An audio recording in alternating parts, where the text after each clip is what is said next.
Hi, I'm Chris Stokes from Custom Fitness Personal Training Studio, where your health comes first. Today we're talking about brain games. Now, this is a two-part series because our brain kind of goes in many directions. Today I wanted to kind of address one of those, and that is where maybe as we've aged, we feel like our brain isn't quite keeping up with us the way that it used to, or maybe you're a mom who feels like your brain is kind of everywhere. I can relate with that one pretty well. But we have a high rise lately in the realm of dementia and Alzheimer's and things like that. So that got me thinking. And I was also watching a doctor speak recently, or I guess listening to a doctor speak, kind of on this same idea on the brain and the memory and cognition and Alzheimer's and dementia and those kinds of things. And it just got me thinking that there's a lot that we can share with you. So not too long ago, probably early last fall, we took on a client who really just felt like their balance was off and that she wanted to work on being able to get back to just, going for walks and maybe going to play tennis with her friends or going to play golf with her friends or whatever it may be. Just wanted to feel like she was free again. And let's put her in the over 55 category. I don't ever want to, take anybody's private information and share it, so we'll put her in that category. And just know that she was at a point where she felt like she was just kind of losing some of her physical ability. Well, we brought her in and started working with her, and very quickly through our assessment process, we're able to tell kind of where people are starting from mentally, physically, what kind of abilities they have, what kind of strengths they have, and where in turn the opposites are, where the weaknesses are and the imbalances. So we took all that information and we found that really a lot of her balance issue wasn't even a muscle weakness issue as much as it was a brain issue.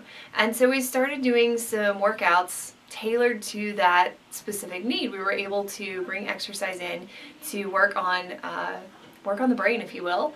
And over the course of about 4 weeks, she started noticing that. She started noticing that her brain in general felt more together, that her memory, her cognition, her focus, all of those things were kind of coming in, and at the same time her balance was getting better. So she was putting all these things together and figuring this out, and she came to me and was asking, why we would have chosen to do that, how did we know to do that, what on earth has happened here. And honestly, I have to give kudos to an old friend that taught me gymnastics long ago. You guys may know them actually, George and Lynn, that were over at Amarillo Developmental Gymnastics Center for years, and they were good friends with my parents, and my mom's was a preschool teacher for 30 plus years, and through that process they learned a lot from each other, and my mom was able to find out about the conferences they went to and what they did and why they did it. Plus she's just very inquisitive, and through that I was able to learn all that. So the thing was that the Developmental Gymnastics Center was built around the idea of brain development with movement. Now, in all of the courses that I've taken through these 20 years of being a fitness professional, a lot of those things cross over. A lot of those things make a lot of sense. But even back whenever I was a year and a half old and doing gymnastics, those things were still very prevalent. It was about using exercise to build your brain power, being able to do things like crossing your midline. So for my kids at gymnastics, they would be pushing a hula hoop and have to push it with the opposite hand across their body. There's lots of things in there. Maybe using upper body and lower body together, trying to create a movement pattern that included both, trying to build new sequences in the brain so that maybe where you're used to going one direction all the time and doing one thing, you go backwards and do it a little differently. But building those things in your mind help to strengthen your mind, making you think a little bit harder about what you're doing. So this doctor that I was listening to recently just kind of brought all this back to mind, because it's something that I do a lot of times without thinking, that I kind of pull all that in because I know how important brain health is. And for me personally, as a mom, as a business owner, as a type A human being who just feels like I'm all over the place all the time, brain health is huge. If I don't work on that, on controlling that and building that in the right ways, then I can end up in a very big panic attack, and that's not good. So I work on building brain health to be able to build my focus, to be able to stay attentive to what it is that I need to do. So this doctor on the webinar that I was listening to, though, as he's talking, it was making me think of all of these people that I now know who are having early onset dementia. Maybe they're not showing it all the time, and maybe it's not heavy yet, but it's progressing that way. It's trending that direction. I've worked with several people in the past who have had dementia that through exercise and eating well, we've been able to help their brain health to at least maintain its level. But this doctor is actually saying that new research is on the way out that over the past 10, 15 years, they've been seeing repeated success with exercise and with nutrition in the realms of brain health, being able to reverse certain things, being able to maintain certain levels, being able to prevent certain things. And I won't pretend to quote him because I don't want to get it wrong, but pretty much in that realm, it's just there is progress to be made. And that progress comes from making a choice now. So maybe you're in your 20s or 30s watching this and it doesn't really mean much to you. Maybe you're in your 40s or 50s and it doesn't mean much to you.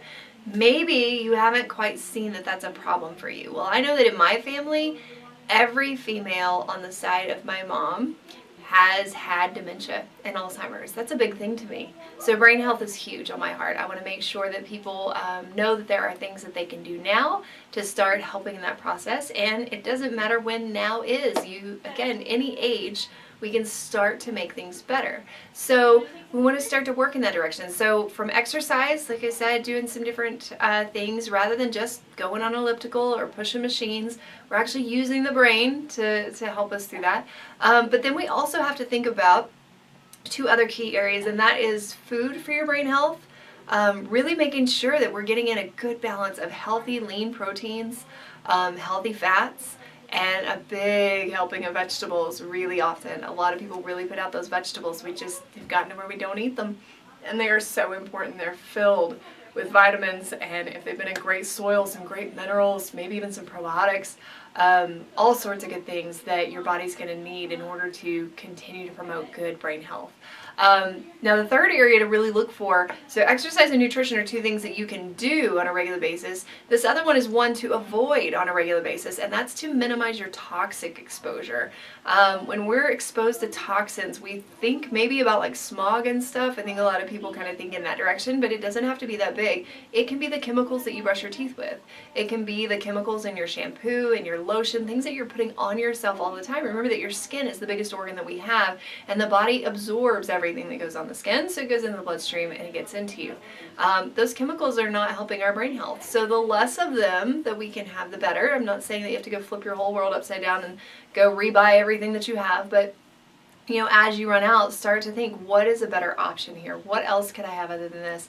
Is this something I should be concerned about? There is a nice website that can help. It doesn't have every product on it, but it's called the Skin Deep Database. And if you just Google search that, you'll find it, and you can type in products and it'll tell you kind of toxicity level, where they fall at. But toxic environment is just something that we have around us all the time. We are constantly overwhelmed with that. So we can't completely rid ourselves of it because we're not in control of all of it, but there are certain things that we can control. So again, things like your toothpaste, your shampoo, your lotion, any of that kind of stuff, the foods that you're eating, the drinks that you're drinking, if they are toxic for your body, it's not going to help your brain health. So if you are truly interested in brain health, we need to start exercising better, we need to start eating better, and we need to start being more aware of our environment to relieve ourselves of some of that toxic exposure. So if you would like some help with this, if you feel like, man, that is just what I need and I don't know how to do it, feel free to give us a call, 806-322-3188. We've helped many people over the years with this exact same issue, been able to prolong mentality and cognition and focus for years and years, and it's a wonderful thing. I love helping people with that. So feel free to give us a call, and we'd be happy to set you up with a free consultation, no strings attached. Just want to sit down, get to know you, and see if we are the right fit for you. But I hope you got something great out of today. I'll be talking to you soon.